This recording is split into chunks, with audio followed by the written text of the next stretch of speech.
जय हिंद दोस्तों।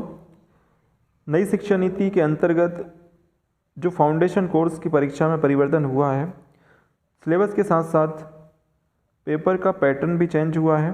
Paper foundation course का अब ऑब्जेक्टिव टाइप का आता है।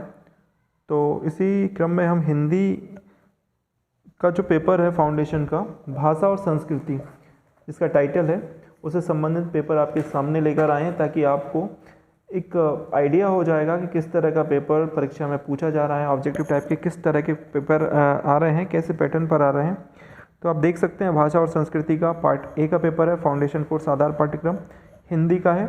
इसके बाद हम एक दूसरा पेपर भी लेके आएंगे ताकि ये महत्वपूर्ण प्रश्न आप लगा सकें, और जो आपकी परीक्षा होने वाली है उसके लिए बहुत ज़्यादा महत्वपूर्ण है, इसलिए आप लगा लेना। इसमें जो निशान लगे हुए हैं वो सही नहीं है, आपको खुद देखना है कि सही विकल्प क्या है।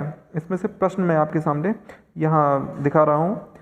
तो पहला प्रश्न है, मैथिली शरण गुप्त किस भाषा की में रचना करते थे। दूसरा प्रश्न है, मातृभूमि कविता में किसकी वंदना की गई है। मातृभूमि का आभूषण क्या है। किसकी ममतामयी गोद में कवि को मातृत्व का सुख प्राप्त होता है। शतरंज के खिलाड़ी कहानी के लेखक कौन है। ये आप पॉज करके इसका स्क्रीनशॉट ले सकते हैं। सभी विकल्प आपके सामने दिख रहे हैं। मीर और मिर्जा किस प्रवृत्ति के कारण इतने शतरंज प्रेमी थे। अगला प्रश्न है, आपने उन्हें सिर चढ़ा रखा है, मुहावरे का अर्थ क्या होगा। अखबार में किसकी तस्वीर छपी थी।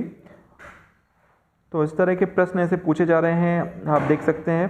तो पब्लिसिटी का अभिप्राय जैसे भाषण, राजनीति, हंगामा, प्रचार प्रसार इससे संबंधित है। जीप पर सवार लियाँ किन्हें कहा गया है। रामचरितमानस की रचयिता कौन है। वाल्मीकि रामायण किस भाषा में लिखी गई है। भगवान राम किसके अवतार थे। तो ऐसे प्रश्न आपके पाठ्यक्रम से आ रहे हैं।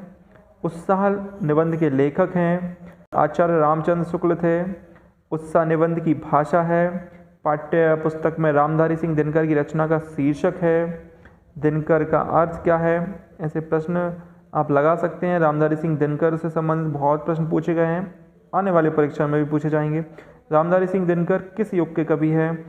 शंकराचार्य के गुरु का नाम क्या था। आदि शंकराचार्य कितनी आयु तक जीवित रहे। पर्यायवाची शब्द का अर्थ क्या है। आकाश का पर्यायवाची क्या है। तो बहुत सारे प्रश्नों के उत्तर तो आपके प्रश्न पत्र से ही आपको मिल जाएंगे जब आप देखेंगे।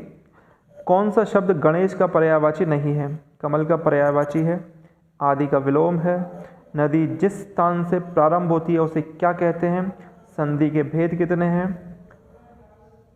परिधर्नाम की संधि होगी। बहुत सरल सा पेपर है। संसार का प्राचीनतम ग्रंथ कौन सा है।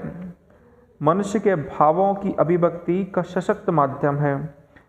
किस भाषा को अंतर्राष्ट्रीय भाषा का दर्जा प्राप्त है। आगे आप देख सकते हैं कि भारत में गरीबी का मुख्य कारण क्या है। उदारीकरण का तात्पर्य क्या है। भारतीय अर्थव्यवस्था के बदलाव का श्रेय किसे दिया जाता है। रत्नाकर का समानार्थी शब्द है। मातृभूमि के ऊपर जल का अभिषेक कौन करता है। प्रेमचंद्र ने किस बाल विधवा स्त्री से विवाह किया था। शरद जोशी का जन्म कहाँ हुआ था। रामायण के प्रथम कांड का क्या नाम है। अगर आपने बेसिक पढ़ा हुआ है तो आपको बहुत से प्रश्न अपने आप बन जाएंगे। देखिए, रामचरितमानस के किस कांड में हनुमान के पराक्रम का वर्णन है। तो ये आप देखते होंगे, जिसका आप हमेशा अध्ययन करते रहते हैं, शनिवार मंगलवार को जिसका पाठ होता है। इसमें से कौन आचार्य शुक्ल का निबंध नहीं है। दिनकर की ज्ञानपीठ पुरस्कार से सम्मानित रचना कौन सी है। आचार्य शंकर का बचपन का नाम क्या था। तो इस तरह के ये प्रश्न पेपर में पूछे जा रहे हैं। इच्छा का पर्यायवाची है, वस्त्र का पर्यायवाची नहीं है। लक्ष्मी का एक नाम है, इसमें गलत दिया हुआ है। सरस्वती लक्ष्मी का नाम नहीं है, लक्ष्मी जी का नाम है रमा। ठीक है, दुर्गा, सरस्वती, सीता इनमें से कोई नहीं है। आय का विलोम सही निशान लगा है। सुआगत की संधि होगी। आप सब देख सकते हैं सही किस तरह से लिखाते हैं। हिंदी धर्म के अनुसार आश्रम की संख्या है, कितने आश्रम होते हैं।